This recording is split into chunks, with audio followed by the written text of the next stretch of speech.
बिद्री कारखान्यावरील कारवाईच्या पार्श्वभूमीवर कागल तालुक्यातील मुरगुडमध्ये सभा घेण्यात आली। या सभेत अनेक वक्त्यांनी आमदार प्रकाश आबिटकर यांचा तीव्र शब्दात जाहीर निषेध केला। तसंच के.पी. पाटील यांना पाठिंबा व्यक्त करत कारवाईविरोधात मंत्री मुश्रीफ यांनी घेतलेल्या भूमिकेबद्दल त्यांचं या सभेत अभिनंदन करण्यात आलं।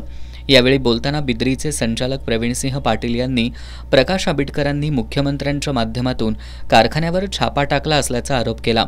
बिद्री कारखान्याच्या निवडणुकीतील अपयश त्यांना पचवता आलेलं नाही, त्यामुळे कारखान्याचं आर्थिक गणित कोलमडावं असा त्यांचा डाव असल्याचा आरोप प्रवीणसिंह पाटील यांनी केला।